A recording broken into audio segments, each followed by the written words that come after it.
Menurut gue ini menarik banget sih kalau kita bahas yang series Vivo V40 versi regular atau Vivo V40 5G yang udah dipastikan bakal dirilis resmi juga buat pasar Indonesia.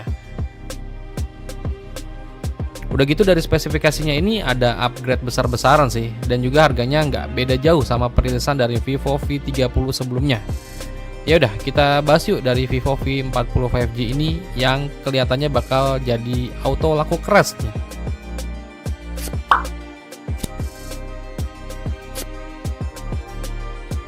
Kalau dari desainnya sih ini emang nggak terlalu beda jauh ya sama si pendahulunya si Vivo V30. Dari desainnya ini tetap mengandalkan layar yang bertipe melengkung dan juga bodinya udah tipis. Modul kamera belakangnya aja yang berubah nih, sekarang udah punya bentukan mirip pil atau kapsul ya. Terus ke bagian layarnya, Vivo V40 5G sebagai model yang paling standar ini mengusung layar berpanel AMOLED. Ukurannya di 6,78 inch dengan resolusi di 2800 x 1260 pixel, refresh rate di 120 Hz, tingkat kecerahan maksimalnya di 4500 nits, kerapatan pikselnya di 453 ppi, dan rasio layar ke bodi itu mencapai 90,1%. Jadi udah tipis banget nih untuk bezelnya, dan juga dengan tingkat kecerahan yang tinggi, kalian bisa nyaman menggunakan smartphone ini meski di bawah sinar matahari langsung. Bagian pansel tengah atas layarnya dihiasi dengan kamera selfie beresolusi 50 megapiksel. Sensor yang dipakai dari kamera selfie-nya ini dari Samsung ya, yaitu ISOCELL JN1. Sedangkan bagian kamera belakangnya dari Vivo V40 5G ini dibekali kamera utama beresolusi 50 megapiksel yang udah dilengkapi dengan OIS, dan kamera ultrawide resolusinya juga sama di 50 megapiksel. Kameranya ini udah didukung dengan teknologi pabrikan optik asal Jerman, yaitu Zeiss. Dukungan teknologi Zeiss ini salah satunya adalah kehadiran fitur Zeiss Multifocal Portrait, di mana fitur ini memungkinkan kalian berganti jarak fokal yang ideal saat mengambil gambar nih.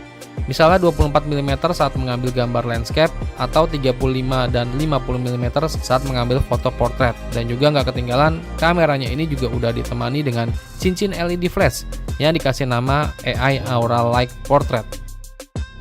Buat spesifikasinya dari Vivo V40 5G ini, chipsetnya itu diotaki chipset dari Qualcomm Snapdragon 7 Gen 3. Chipsetnya ini udah berfabrikasi 4 nanometer. Chipset Snapdragon 7 Gen 3 ini dipadukan dengan opsi RAM 8GB dan 12GB, serta internal memori mulai dari 128GB sampai 512GB. Chipset dari Vivo V40 5G ini udah terbilang chipset kelas mid-range yang emang udah powerful, dimana dari hasil skor AnTuTu benchmarknya di Vivo V40 5G ini bisa menghasilkan skor di angka 800 ribuan. Jadi untuk sekedar main game sih udah aman banget sih ini. Di sektor dayanya, Vivo V40 5G ini ditopang dengan baterai berkapasitas 5500 mAh dengan teknologi fast charging sampai 80 watt. Sistem operasi yang dijalankan adalah Android 14 yang dipoles dengan tampilan antarmuka Vantage OS 14. Vivo sendiri mengklaim kalau penggunanya bisa merasakan HP ini berjalan mulus, anti nge-lag sampai sekitar 50 bulan atau sekitar 4 tahun nih. Hal ini mengindikasikan bahwa Vivo V40 akan rutin menerima dukungan pembaruan software.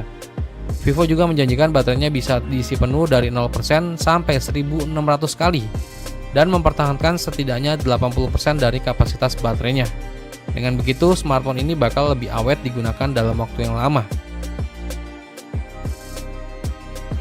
Lanjut, fitur pendukung lainnya dari Vivo V40 5G ini mencakup Bluetooth yang udah versi 5.4, konektivitas dual 5G, sertifikasi anti air dan debu dengan rating IP68, sensor sidik jari yang tertanam di dalam layar, USB Type-C 2.0, NFC, dan juga stereo speaker. Vivo V40 5G ini tersedia dalam pilihan warna biru, putih, abu-abu, ungu, dan juga pink. Terus buat harganya dari Vivo V40 5G ini yang kebetulan udah dirilis duluan buat pasar perindavan. Jadi buat harga dari Vivo V40 RAM 8GB, internal memori 128GB itu dijual sekitar 7,6 juta rupiah. Terus varian Vivo V40